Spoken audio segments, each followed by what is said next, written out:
Les résultats du premier tour du scrutin du 10 juillet dernier au Congo-Brazzaville ont été rendus publics avec son lot de surprises. De l'analyse de ces résultats, il ressort que le PCT, formation politique du régime en place, a raflé un grand nombre des candidats élus dès le premier tour, suivi des autres partis de la majorité présidentielle. Dans les départements de Pointe-Noire et du Kulou, par exemple, la majorité présidentielle n'a pas fait des détails en épinglant des grands scores au point d'inquiéter les plus sceptiques en matière électorale.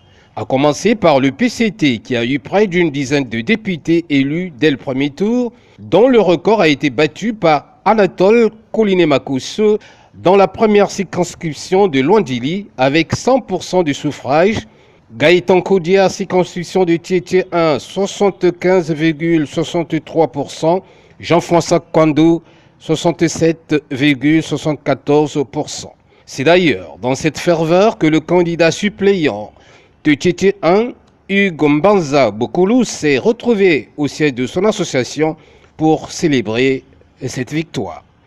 C'est un sentiment de satisfaction.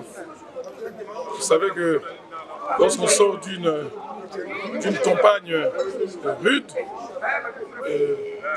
la logique voudrait qu'à la fin de cette campagne, qu'on soit victorieux. Et les résultats que nous avons obtenus, que nous avons écoutés tous, reflètent effectivement le travail que nous avons su mener pendant toute la période de la campagne. On doit dire qu'un pourcentage de 75%, on ne peut qu'être content. C'est pas facile. Ça reflète effectivement le travail que nous avons mené sur le terrain. Et donc, oui, nous sommes contents. On ne peut pas dire le contraire. Nous sommes très contents de ce pourcentage. Le mouvement Action et Renouveau Mar a quant à lui totalisé 4 députés, dont la palme d'honneur est revenue à Laurent Tengo dans la circonscription de Madingo-Kai avec 100% des voix, secondé de Maurice Mavungu de Lumumba 3, 84,83% de voix. Le RDPS empoche 2 députés conduits par le président du parti, Jean-Marc Tistertikaya, qui a eu dans son tableau de chasse 80% du suffrage dans la circonscription de Mvoumvou 1.